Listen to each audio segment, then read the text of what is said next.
Hey guys, welcome once again to a very special episode of Women Petpreneurs. Once again, I am not Mary Oquendo. I'm Chris Bear Anthony. So this is, as promised, part two of the panel recorded live at Groomed. And here is the stunning conclusion. Enjoy. Yeah, no problem. Oh, there's also one over here when you're ready. Go first, that's fine. I'm not in a rush. Okay. So going back to the anxiety and fear-free and stuff. Now I've never even taken a fear-free course, so sorry if I say anything out loud. Yeah. We at our someone we do allow we let the dogs come back, but we tell them ask your vet about some anxiety medicine, Sure. sedatives, something like that. We won't give them to them ourselves, Right. but we'll let them pet parents Yes. and see how it goes. Is there anything we should be looking for as far as symptom wise that while a dog is sedated? Yeah, What so, we should be looking yeah, at? and there's different levels of this because I know that some grooming facilities don't want the dogs to be sedated at all. Like I've encountered that with certain groomers where they're like, we just don't want to take the risk, we don't want to have the liability because there's different levels of sedation. Even from our perspective, I might level it up to where the side effects could be pretty profound and you don't want that to happen on somebody else's watch. So if you're in a place where it is acceptable for them to be sedated, I think it's always helpful to know what they're being sedated with and then understand what the potential side effects could be. What I would watch out for is heavy panting and profound lethargy and nausea. Those are three generic categories of symptoms that might indicate that this is too much or this is, we're not regulated well in this particular, or if it's not working. If it's not working, that's another one. And that's a general one, those are severe signs of Yes. stress and that something's wrong in general. But this is exactly why I don't like working with sedated Yeah. dogs, because you're talking about the medications and the side effects. I'm like, that sounds like a vet 100%, business to me. 100%. That knowing medications Yeah. and dosage and side effects, I'm like, if they need it like that, it should be done in a vet grooming- clinic. In a vet clinic that So. has grooming, where if there is a problem, they're right there. I agree. Or So, even at a PetSmart with a Banfield, yeah. where they're working with the Banfield. All right, so as a mobile groomer, it didn't matter which driveway I was pulling down, I would go to a vet's office. Yeah. So if I had a pet that really needed to be sedated, I would have the owner contact the vet, set up the sedation themselves. I would come in, groom the pet, and then tech or whoever's there to monitor the sedation. Yeah. Okay? That would be the only way, for me personally, I was doing a sedated pet. Okay. So the pet owner pays the vet, the pet owner pays me, Yeah.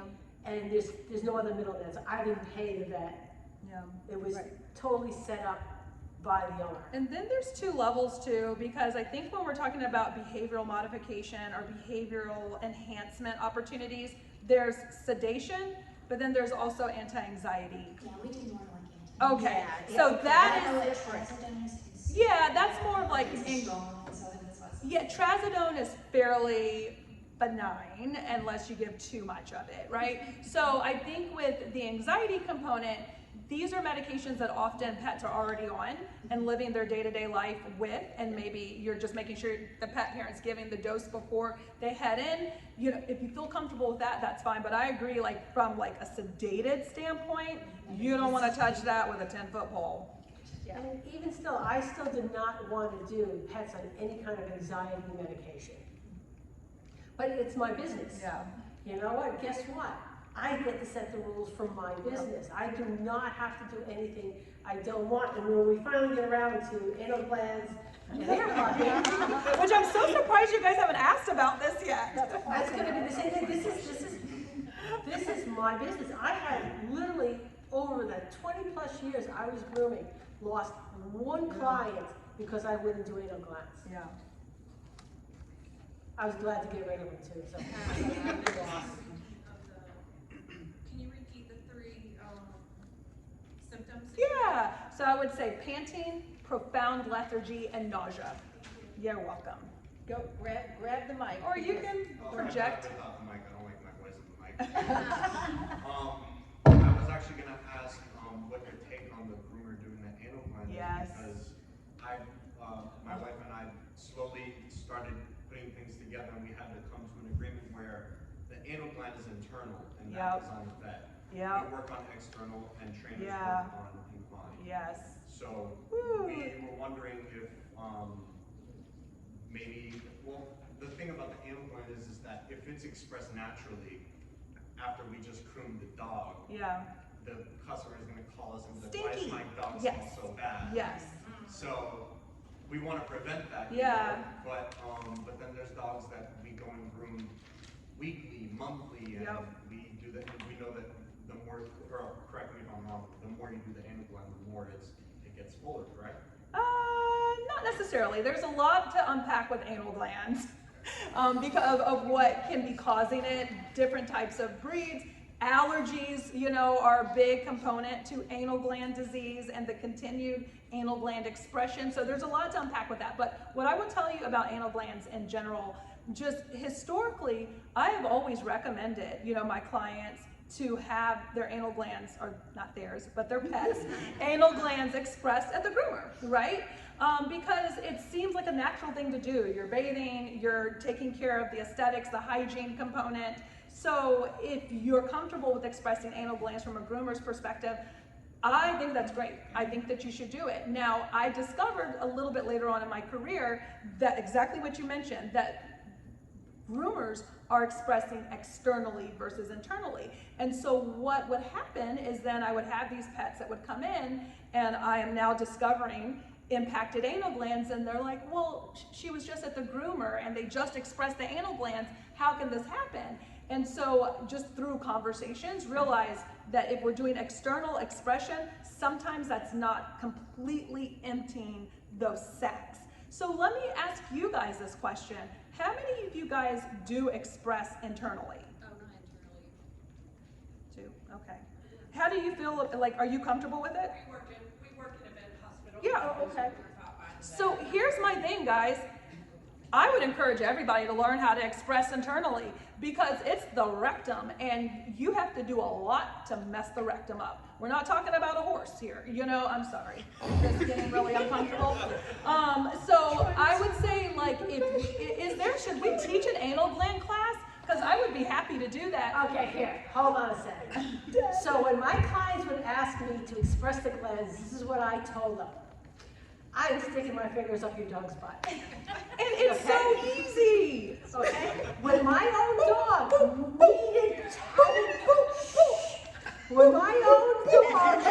needed to have it done, I took him to the vet smacked on the glove, took care of it, and I'm just watching, and she gives me the bill, and I'm like, you didn't charge me enough. Can I tip you? Do vets get tipped? No. Because I think I want to tip you.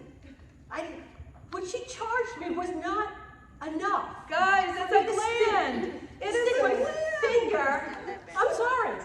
I will die on this hill, okay? So basically, Mary, what you're saying is it's extra for butt stuff. So here we go. I like this. I like this. I like where we're going. If you get the training, you feel comfortable with it, charge more for it. So I mean, I understand everyone takes a stance on it, but I'm gonna throw it back that vets, we absolutely despise expressing anal glands. We're like, why can't you just go to the groomer?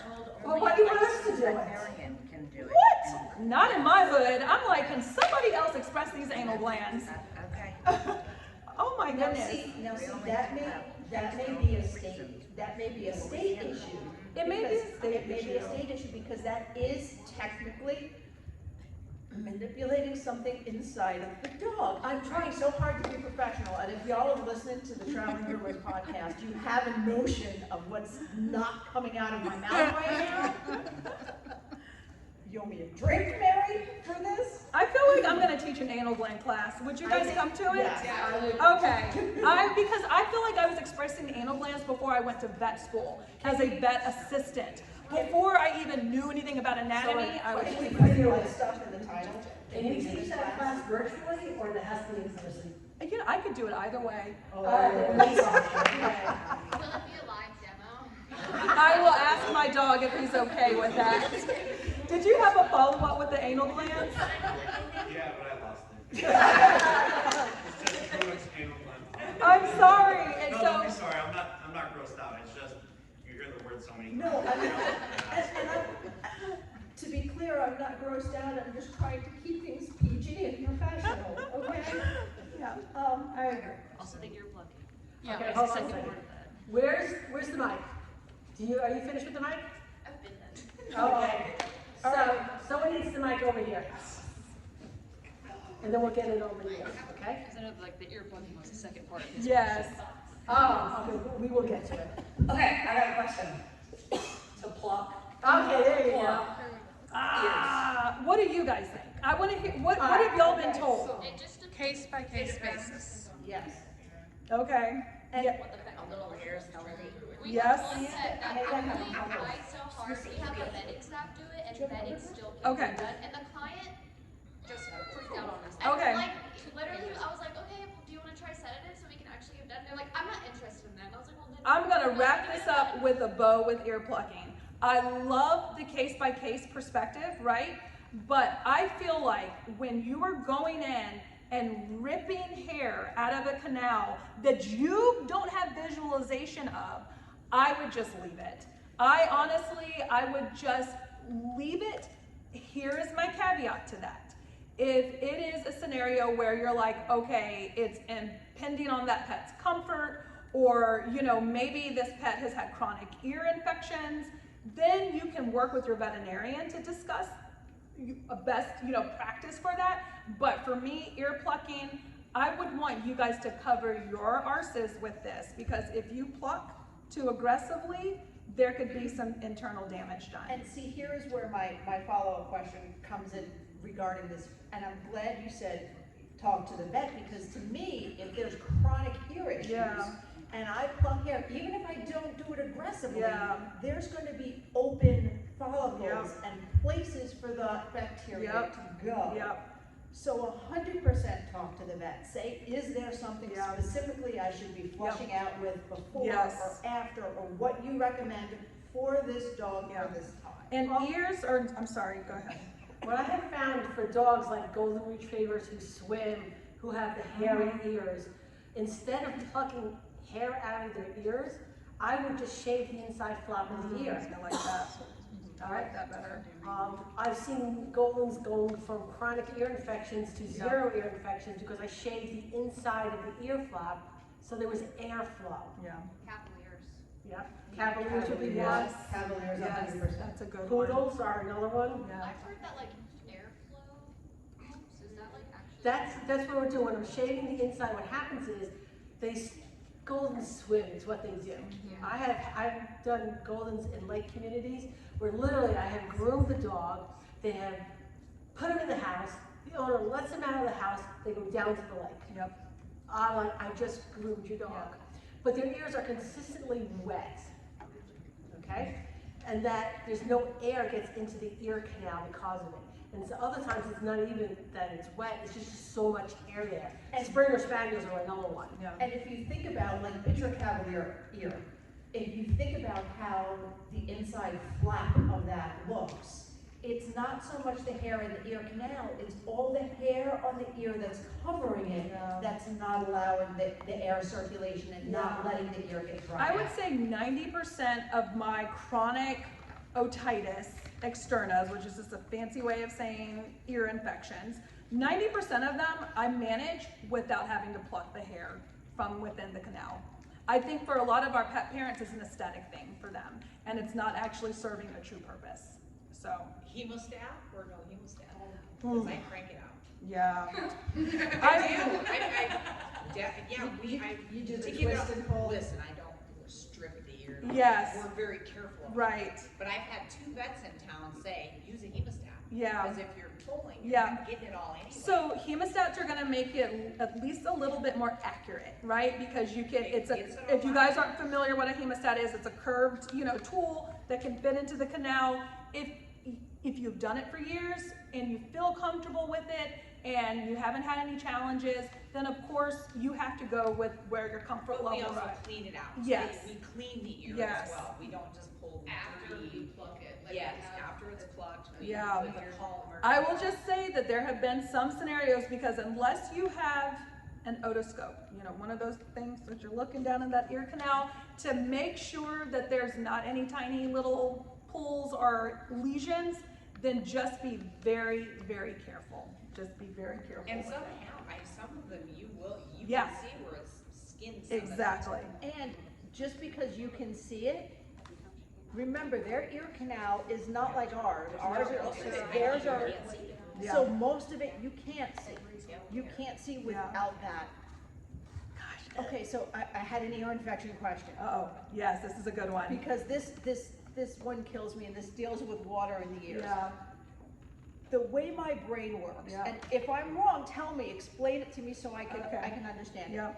The way my brain works, if the dog's ear is healthy and free of bacteria, a couple drops of water in there Yeah. is not gonna cause an ear infection. Yes. And if it does, then that means it wasn't healed. Yeah. That there's still bacteria, it wasn't all the way in there. Right. It's kind of like when we get given antibiotics for something. Yeah. And the doctor says, take it for 2 weeks, but we, Don't after finish the 10 course. days, Yeah. we feel so much better, we don't finish Yeah. the course. I mean, is it a chicken or the egg? I was kind of gonna say, scenario? this is always a dicey conversation, because I've heard it too. Like, I'll have a client that comes in, now the dog's ears are raging red and they're shaking their head. Well, I just took Fido to the groomer and now this has happened. I never circle back to that and say, well, this is the origin of why this pet has an ear infection, because it doesn't make sense, right?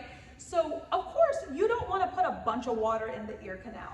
Yeah. And if you do happen to get water in the ear canal, yes, it's a dark environment where moisture is only going to enhance or optimize for organisms, whether it's bacteria or yeast or the combination, to grow. So we should all be very careful, not just you guys, but vets as well, to make sure that we're not getting, too much water in the canal. But I wouldn't say that water causes an ear infection.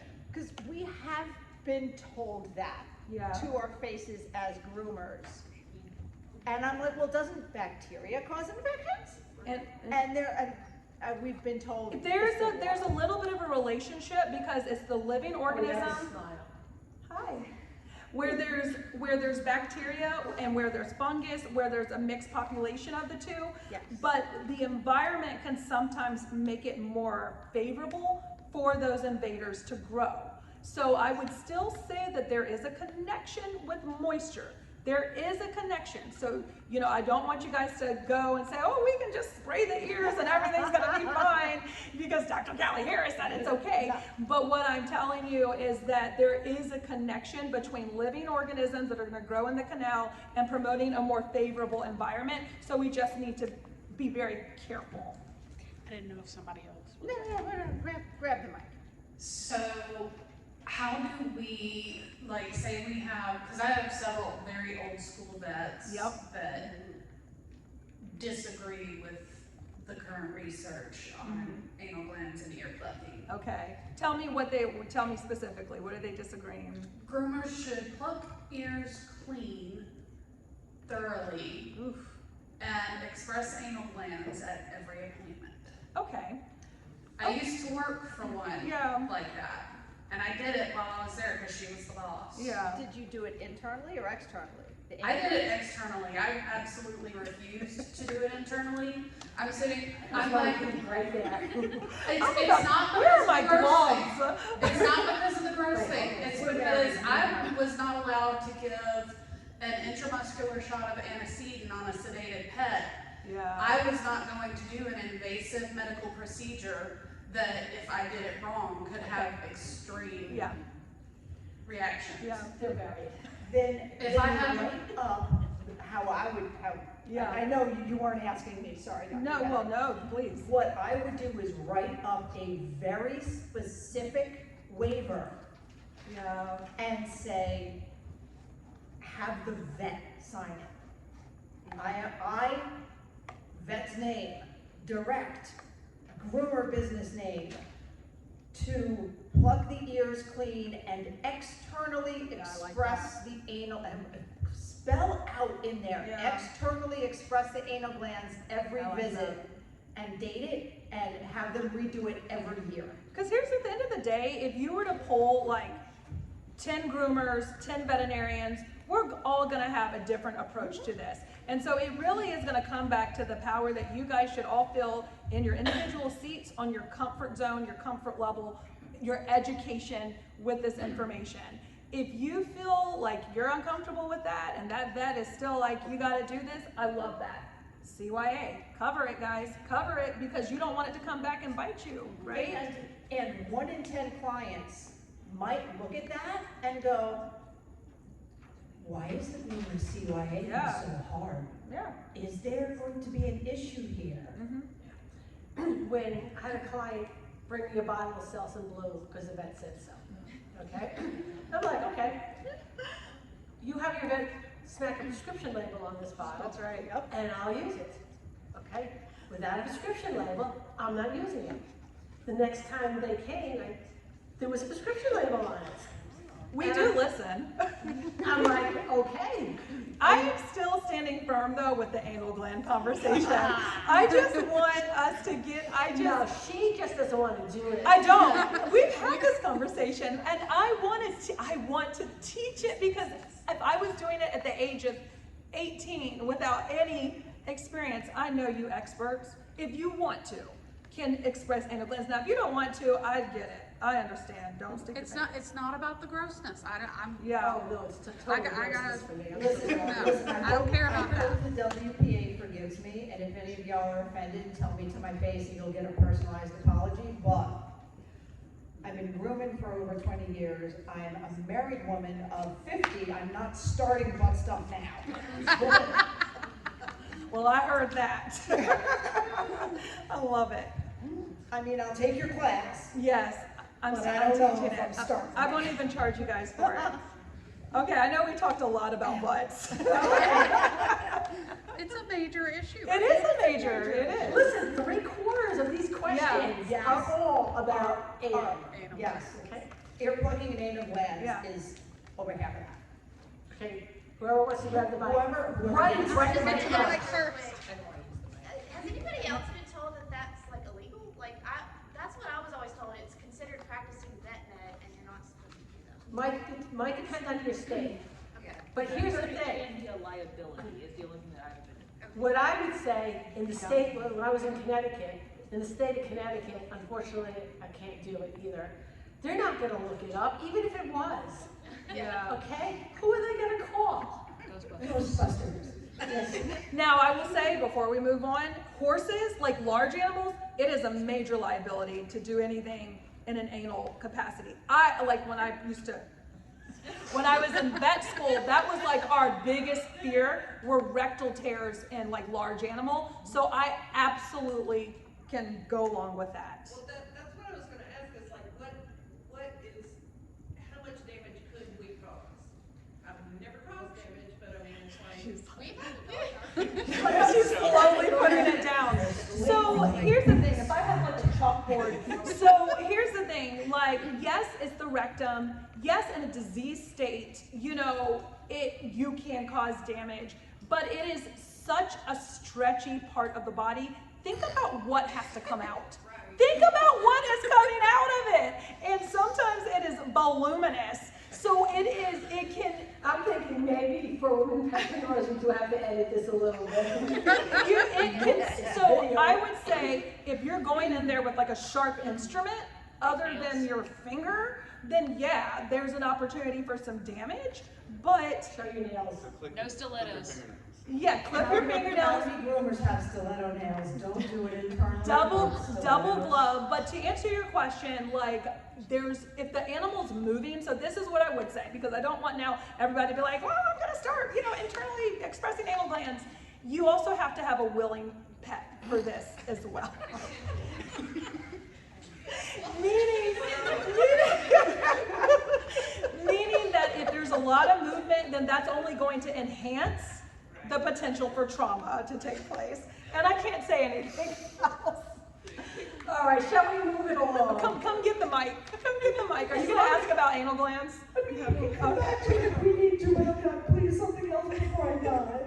No, my question's about allergies. Oh, yay!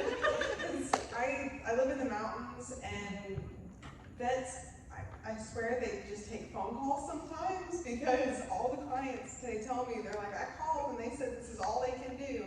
And Crazy. It's always around springtime. Of course. But all the dogs are eating their feet. Yes. And their paws are red. Yes. And it happens. A lot of times they say that they get a series of shots. Yep. And that helps. Yep. But Side it doesn't points. always help. Yep. And I don't know what I can do or what Yeah. I can say to the owners. Move to a different state. Move to a different I mean, state. it's like, it's a large majority of my dogs that it happens to, so I just don't know what I can say.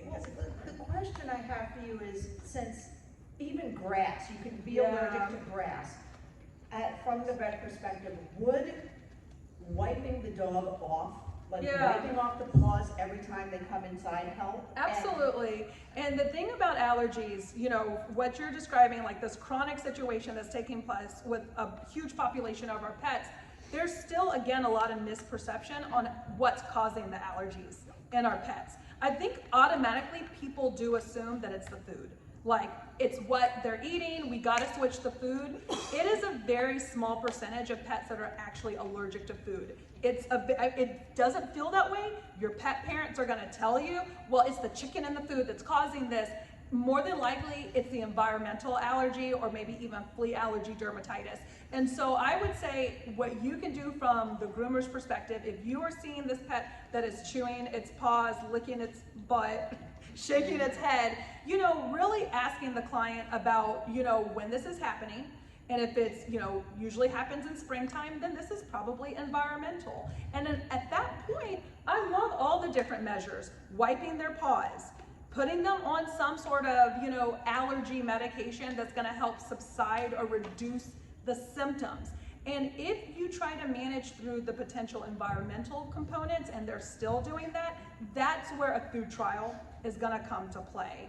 Allergies are the bane of most veterinarians' existence. It's just something that never is going to go away. It's just how we can work together to intervene and see how we can at least subside the symptoms that are taking place. A suggestion for those owners is maybe to put a little tray by the door, it's filled with water, Yeah. and the dog can step in the water, like rinse off the paws, and then come in. The owner's not really doing anything. Yep. You know, then just dump the water, put fresh water in. Or, Gotta grab your mic. this isn't a question, it's an upsell. So allergy season, environmental toxins, instead of, you could of course recommend all of that, but you could also just recommend why don't you bring your pet in for weekly baths this season? Yeah, that's a good one. Love that. Yeah. As a dog Because owner. especially as the expert for skin, for coat, you know, to help you through this period that's going to be a little bit challenging, let me work with you. Let me work with you on this. And you said a key thing that I don't think the mic picked up. You said, as a dog owner with allergies. During allergy season, every time that dog even if you have a yard and all you do is let the dog in and out of the yard, that dog is now bringing pollen into your home every time. So weekly baths to maintain your allergy issues could also be a huge help. Yeah. All right, there is a question on the list I really want to make sure we have time to get for. Okay. And that is grooming older dogs, because that was my specialty when I was a mobile groomer. A lot, in fact, most of my clients, probably about 75% of my clients were age 10 and over.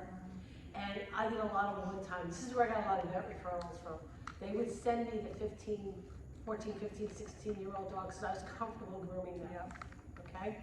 I had a relationship with the other area groomers. When that dog, that lab is now 14 years old, they are no longer comfortable grooming it, but the family also has like an 8-year-old dog and a 3-year-old dog. There was a no poaching policy. They would send me the 14-year-old dog, but I would not poach the other 2 younger dogs, okay? So it was having that networking with other people. So now grooming senior dogs, and this is the way I would work it. So when my clients were in and around 9 years of age, they would get what I would call the old lady speech.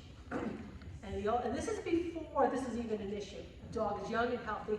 Owners are not looking at the dog thinking, oh my God, my dog's gonna die soon, all right? So they have a clear mind. Around 9 years old, this is the old lady speech. At some point, your dog's grooming needs are going to change, right? So in the case of like a short-coated dog, instead of coming every 6 weeks, I might say this is now a 3-month dog, okay? For that 3-month or that 8-week-old dog with coat that needs more grooming, we need to bump it up. Or we can groom what I like to call on the installment plan, okay? Your dog, you want the dog, so I had a golden retriever and they wanted the dog in a puppy cut. So that means bath, dry, clip, okay? Those 3 steps can be really long for a senior golden, okay? So we could do it a couple of different ways. I can clip and bathe, most certainly not gonna look the greatest, okay? I could bathe one day, all right? They can air dry at home, and another day or so I can come in and do the clip. It'll look better, okay? We can just simply do whatever I can in a day, but if we break it up, I'm a mobile groomer. That's separate appointments. Now drives the price of grooming up.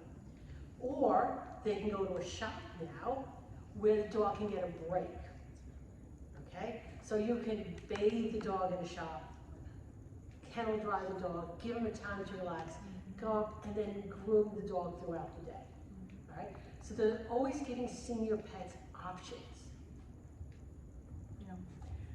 And I have 2 things from that list that I wanted to touch on. And the second one is very close to what you just said, but the first one, we almost answered, but we didn't fully, so I just wanted to go over. There was a question on that, on finding partnerships with pet estheticians. So I just wanted to clarify, if your vet wants to do that, fantastic, but they're tired and overworked too. You need to be the pet esthetician that you have the partnership with. Yeah.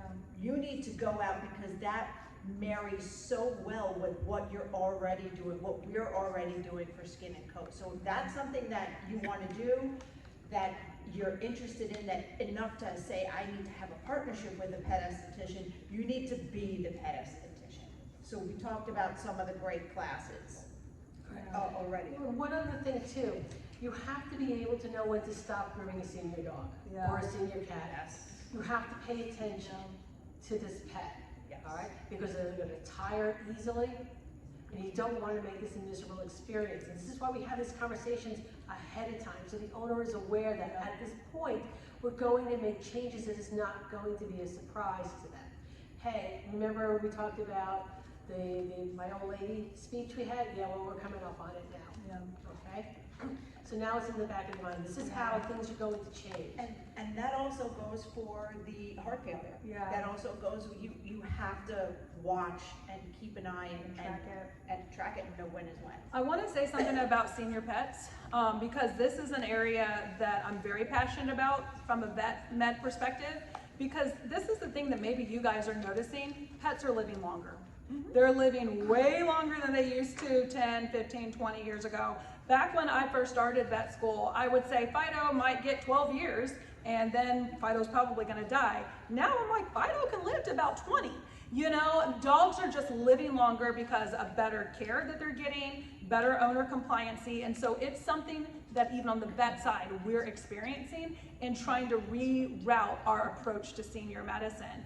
Mary already hit this on the head perfectly as far as having a talk ahead of time. I'm gonna even challenge or encourage you guys to make it even earlier, because at age 7 is actually when pets are identified as being senior. Now that is exactly when they're still happy bouncing around doing their normal thing, but at age 7, technically from a cellular standpoint, that is when they are considered senior. They become geriatric at like 12 and above. So having the conversation, exactly what she said, ahead of time to prepare the pet parent and what may come. I will tell you again, I mentioned this before, the story of my 18-year-old Pomeranian and also my almost 17-year-old Corgi Terrier mix that I just put to sleep right before Christmas. It was my groomers that were able to provide that confident spiel on now is the time to consider alternative options for Mickey, for Brittany. So take that ownership and feel good about it, but start it early. So then it's not hitting the pet parent across the face. And that ties into the other question on there that I wanted to address. And Mary, we've talked about this. Don't come at me for using the wrong terminology. I'm using this terminology because that's what was on the question, and that's what everybody's going to know exactly what I mean. Dryer seizure. Okay. Okay. Dryer seizure. So, yeah, it is more of an environmental seizure, and we usually see it in senior pets. It's when a dog that has had zero problems with the blow dryer its entire life, now they're 10 or so, and you turn the blow dryer on them, and they lose, literally, their and they poop, or they lose control of their bowels, they may urinate, they may defecate, they start barking, they go, oh, and it's not just the bark, it's this. They usually stay upright for whatever reason, but not always, it depends. But the correct term is more environmental seizure. Yeah, but here's one thing I want to add to it. So every seizure has a trigger. Something caused the seizure, all right? And in this case, sometimes it's the high velocity dryer, whether it's the pitch or the sound, I don't know. But also, sometimes it's anxiety. Anxiety can get to the point where it leads to a seizure. Seizure is a seizure is a seizure. So whatever you're going to call it, it is still a seizure. Lights are on, nobody's home. So there's ways around this. Pet has had that dryer seizure, okay? For me, all right, this is a first seizure, okay? I'm not necessarily 100% certain it's the dryer. There could be something else. Yes. First seizure is an emergency. This pet needs to see the vet, okay? Yes. Once it's established, we can work around this, okay? I have found happy hoodies are phenomenal. Yeah. I had a golden retriever where I couldn't dry it. I could do everything but dry. I mean, totally, all right? That dog, after the dog had his bath, the owner would come out, he would have a blanket, and he would carry his golden retriever into the house, lay him in front of the fireplace, turn the fireplace on for him. It was only missing the book, the pipe, and the hot chocolate, okay? I've told them on more than one occasion, when I die, I want to come back as a dog in your house, okay? But nothing was helping as far as the seizure was concerned. I've had a lot of dogs where the happy hoodie goes on, all right? And we can dry up to the shoulders, all right? And you can see it happening. So seizure has different stages.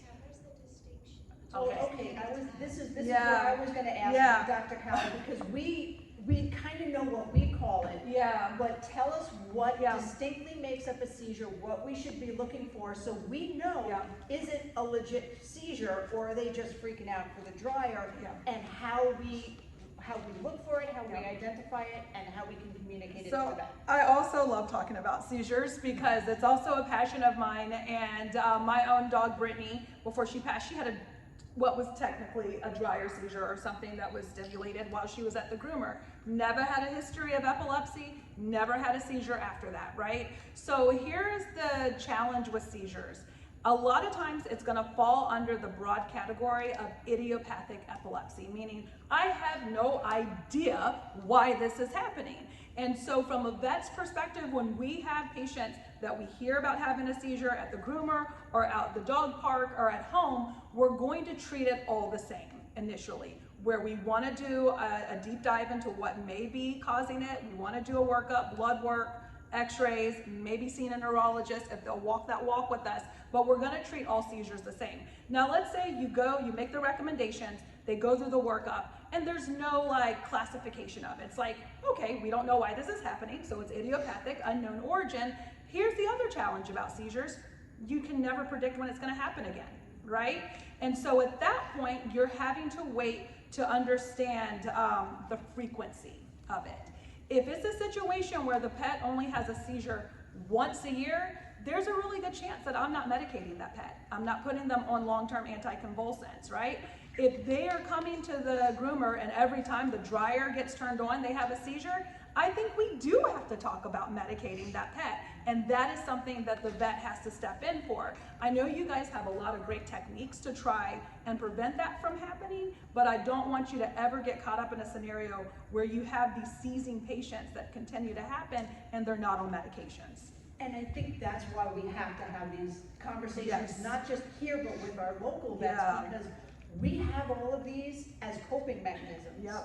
Because we don't know what to call it with the vets, we don't know how to communicate with them, because it never, it's gonna sound stupid, but it never occurred to me to take a senior pet that was otherwise healthy, that was having those dryer issues, every single time. It never occurred to me to get anti-seizure medication for it. Yeah. Never crossed my Because mind. Mary This is said just it, something we like, gotta deal with. there can be something that triggers it, and maybe for that particular patient, it's the sound of the dryer, or the heat, or the combination of the two. And so it still doesn't mean that, you know, okay, well, that's an okay seizure, that's a benign seizure. If it's happening on a regular basis, that pet needs to be under medication. It needs to have some sort of long-term anticonvulsant. If it's not happening frequently, then I'm okay with the wait and see. Like Brittany, my girl, she had never had previous seizures. She had that one seizure in the Groomers facility. I sat there, I watched, I waited. Karen, she called me immediately like, Brittany had a seizure, please don't hurt me. I'm like, girl, it's a seizure, you know, like, let's see what's gonna happen from this. She never had another seizure, so we didn't medicate. But Karen was always a little bit nervous about it.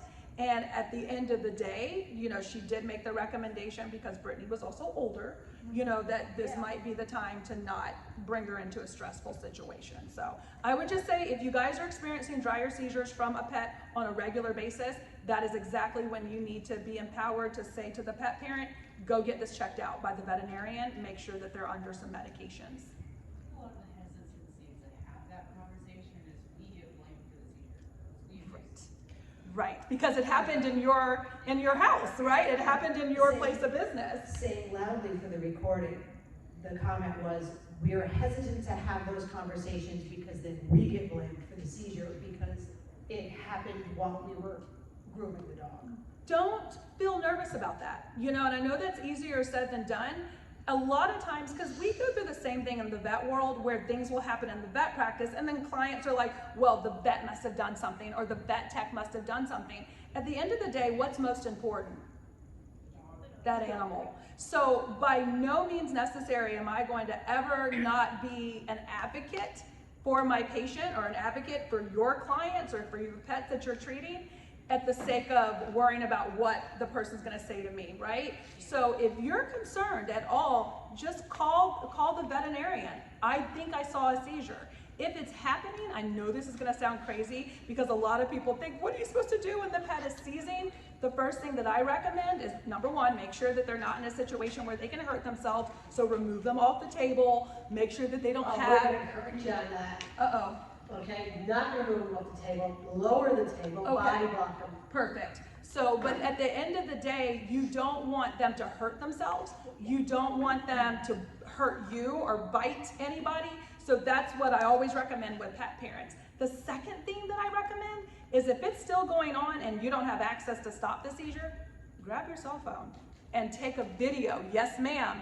Get me a log of what's happening, because now seizures, let me just take a step back, it is very rare that a pet is gonna die from a seizure. And this is something that I share with my pet parents because everybody gets so scared that like they have a seizure, they're gonna die. It's very rare. It's very, very rare. I'm not saying it can't happen, but it's very unlikely that they're gonna actively die while they're having a seizure. So grab that phone, grab a little bit of that, you know, what the activity, and then of course move to whatever your protocols are to manage that scenario. But make sure they're not harming themselves, harming you, and get footage of it. Especially if you have a bather, if you have an assistant or another groomer, if there's somebody else in the shop that can take that video for you while you're dealing with the dog. Yeah. What do you guys do in those situations, especially if you're not working in a vet practice? All right, I can tell you for me, Cry, no. There will be no tears with seizures. There's no tears, there's no crying in grooming. That's right. Liars. There's lots of crying in There's grooming. lots of crying. But what do you do? What do So y'all I had do? a personal dog who had, Spirit had seizures, all right? And I've had client dogs. So for a client dog, this was my philosophy, okay? If that dog has a seizure, for me, the groom is over with. Sure. Because after the seizure is done, they're still not right, okay? That's called the post-ictal period. Yeah. And the post-ictal period can be very different from dog to dog to dog to dog. Yes. So I had a client who ended up having to put her golden retriever down because she turned into Cujo after that was her post-ictal stage. Yeah. Spirit's post-ictal phase, and this is my arthritic husky, okay? He would walk around the deck and circle for hours, all right? Literally until he was ready to pass out, okay? Sometimes it's nothing, all right? But there is a phase. Sometimes their blood sugar rises, sometimes it drops, the body temperature will rise. You have to be prepared for this. So for me, the groove was over. I didn't care. Yeah, it's done. It's done, it's over. Sure. End discussion. In the case of most of the time that I saw seizures as a groomer was because of the dryer, okay? So it didn't occur to me to say, hey, take this dog to the vet, okay? Stop drying the dog. Take away the trigger. And I always knew those dogs that were gonna have a problem with it because they're in the tub, they're not on the table yet, but they're looking at the table, and now they're getting a little dancy, okay?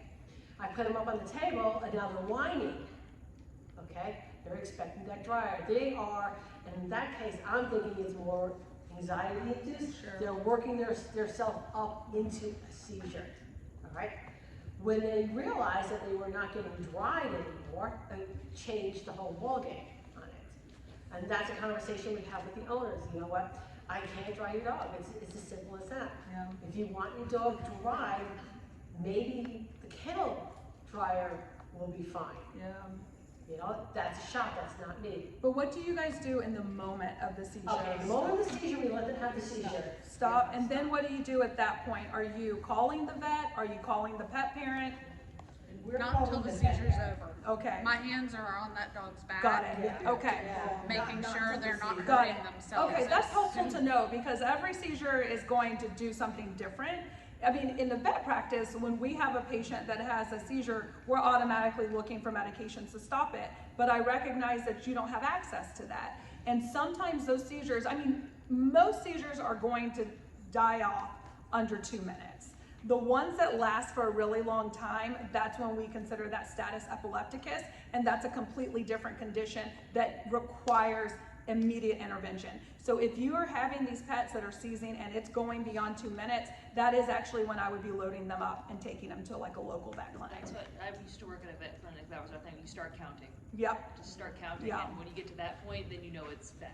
And as Mary mentioned, there's different categories to a seizure. There's a pre-ictal phase where this is before the seizure actually takes place, where they can have some changes that are very subtle. You know, seeming anxious, seeming clingy, hiding. If you notice that Fido, who's normally super happy when they come into the groomer's office, if you notice that something's off, already your light should be on. Like, something's happening with the way that we're interacting right now, and now it's time to kind of keep an even closer eye. The next part of the seizure is the actual seizure period. So that's the ictal phase.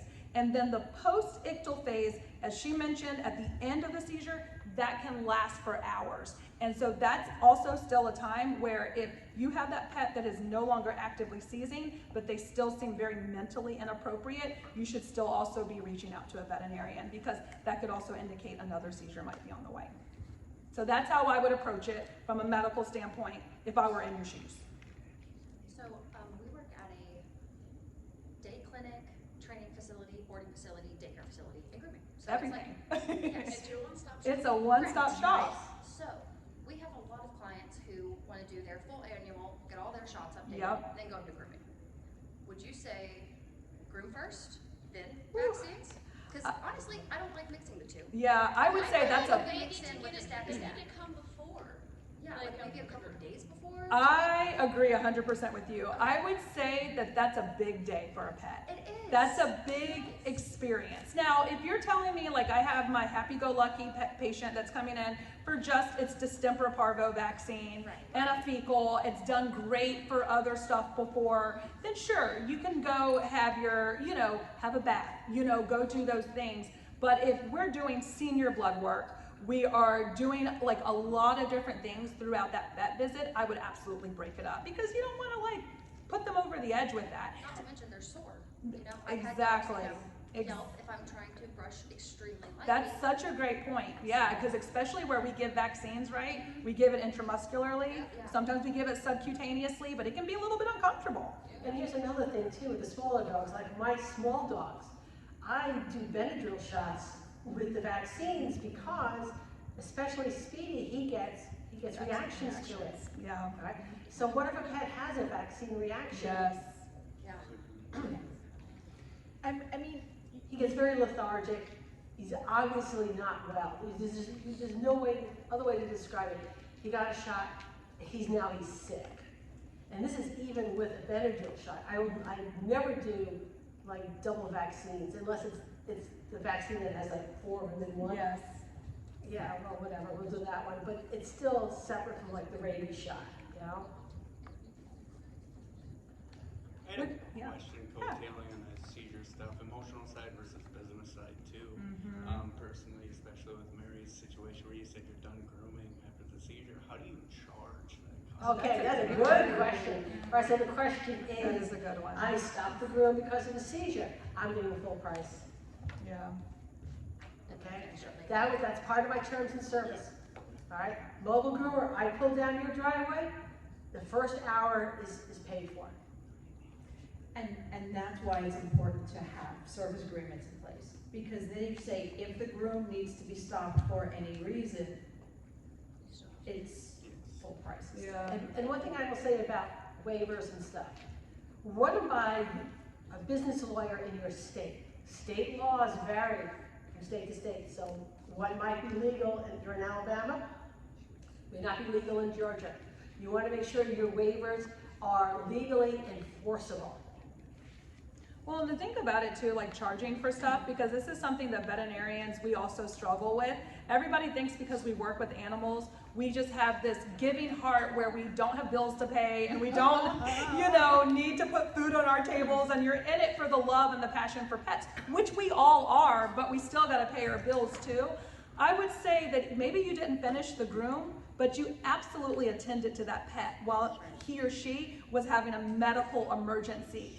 That is valuable. That is worth your time, right? So I don't think that anyone should feel guilty about charging for that.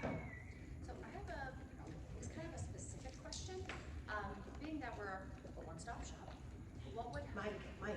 For the recording. For the recording, because we, okay, yeah, she knows what I'm even I'm having trouble with this mic today. We have dogs. They have always come in. They used to only come in like once a year. It was a little Yorkie, and he would come in severely pelted, covered in shit and piss. Yes. There would like, I'm no kidding. There was like. You're speaking to the choir. We know what you're talking about. Yeah. Yeah. Just. But of course it's our fault, you know. Yeah. Right. So that, like handling stuff like that. Like, is this a question of neglect? It is definitely. Are we worried about what's happening in between them coming to see you? On 100%. So this is also going to vary state by state, but veterinarians and pet care, you know, workers, we are, depending on what state that you live in, are required to report. We're required to report when we are concerned. Okay, I'm gonna give you a sneaky answer, because are you going to say, because I've had this happen to me, are you going to say if you report it after, they say, well, they took care of it because they took it to get groomed? Yes. Yeah, that's what our Oh. daughter was coming. We did call. She called. Yeah. She got in trouble All right, so here's, from our doctor. yeah, I'm Okay. saying this on recording, here's a sneaky. All right, it's March, they just got their annual shave down. You go on your phone, January 28th. Call animal control on Skippy. You know they come in the spring. You know it's been 10 months. Do a wellness check. Well, now they're required to come in. Yeah, and I think it just depends, because this is a tough one, even again from a medical standpoint too. We always have to wear the lens of being the advocates for the voiceless. We have to. There's no way around it. And even if that's uncomfortable and we might get in trouble, you can at least rest your head knowing that you did the right thing, right? Documentation of every single time he comes in. So I feel like, you know, if you have gotten in trouble, if you reported, it didn't go anywhere, you've gotten in trouble, then at the end of the day, you are getting into a situation where your hands may get a little bit tied. You can always ask for wellness checks or welfare checks, or encourage or have that pet come in maybe at an off time. Like, hey, just for funsies, I would like to see Fluffy here instead of 6 months from now, 3 months, you know, just to kind of trip things up a little bit to where the client's like, okay, they're really monitoring. And maybe those clients, I have a lot of empathy in scenarios like this, because there could be a situation where they don't realize that it's considered neglect. And so having a conversation with the client too is always... Yeah, there's the only problem with it is she makes sure she's not the one to drop off. Yeah. Oh no, she will take this dog and a carrier and leave him. Wow. And let him down and walk out. Do you have her phone number? Yes. You have her address? Also, when you talk to the animal control officer, you can make an anonymous call. Sure. You can also say, I see where these people go for grooming, and I know they take pictures. Why don't you call the groomers and see if they have, and then, I sent all documentation. and because documentation is very important. Anytime we get a matted dog, whether it's the 12th time we've seen them or the first time we've seen them come in matted, documentation is important, and you take those, because another thing, and we only have a couple minutes, but another thing we see a lot of, because there was an incident, the dog comes in pelted. Yeah. And then there is a nick and we have to pay for the vet bill. Oh, and the vet said, yeah. And then you go, okay, what vet is it? Fantastic. And you send the vet the pictures. I guarantee, and I'm totally speaking for you, I'm sorry, Yeah, but I guarantee if any vet worth their salt, if they're like, oh my God, this dog has nicks all over it, what's the problem? And they then see that the dog was so pelted, you had to almost deglove the That's pelting exactly what it is. with Yeah. 10. All of a sudden the focus is going to change, and regardless of what that pet parent says the vet said, right, they're no longer blaming you. Yeah. So what I got in trouble for was I was told that the clients could go for their license, their kids could be stalked, like it was a lot of things. But I just thought we were here for advocacy. Well, here's another question that I would throw back at you. When this happened, did you talk to the veterinarian in that situation? Yeah, it's all on. She wanted to euthanize. Okay. Yeah, she told us that she was going to advocate to do that. Yeah. And then the owner came back and was like, oh no, he's fine. She was like, okay. Yeah, So it's a challenging situation. We could probably talk about so many different tactics to manage through this. At the end of the day, feel confident in being the advocate, no matter what. No matter where it goes, no matter if you get a hand slap from whomever, who cares? Exactly, because you're doing it for the animal. I like the other opportunities of continued documentation, calling the client, sending out another welfare check, or have them come in at an off time, just to trip things up and to really understand what's happening. All of those are some additional tools in the toolkit. You're welcome. Our state now requires that we have a vet sign an agreement that they will see us in an emergency situation. What's the best way to, my vet that I use is 17 minutes from my shop. Right. But there's one right around the corner from me. Yes. I mean, is it okay to go to that vet and say, hey, I have to have this signed by, are you willing to sign an emergency? 100%, and I think okay with that? 100%, because I think veterinarians, this goes back to like the initial topic, at the start of 2 hours ago, which I can't believe 2 hours have already passed, but just establishing that partnership. If I had a groomer that came into my practice and asked these very specific questions to help manage the care of my patients or pets, in general, I'm always gonna be all ears for that. So if it makes more sense for that pet to go to the clinic that's closer, absolutely go ahead and establish that. Okay, we have one last question, okay? Okay, you said that most vets, generally speaking, are like really hard pressed for time. Getting that first establishment Yeah. process, do you think it would be better to approach it through an email, or would probably just a quick call be better? Okay, I'm gonna say, I you're not agree gonna, with this. I'm gonna say, because you're gonna call the reception desk. All right, you're gonna speak to the people at the desk. That's the front door to that vet. All right, start with them. All right, they're lovely people. Yeah, they're paid people. Yeah, but they're lovely people. You know what? They would love for you to come in with a box of donuts and say, hey, when you have time to schedule this, when is a good time? So you're not just walking into the vet's office. I like expecting that to be seen. approach. I like asking.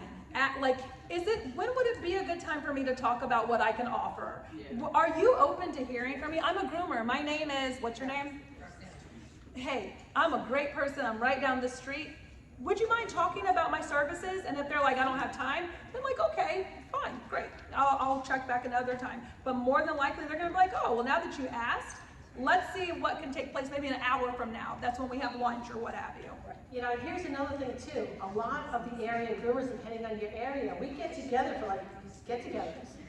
You know, Why don't you invite your local vets? Why don't you invite your local vets to like a lunch?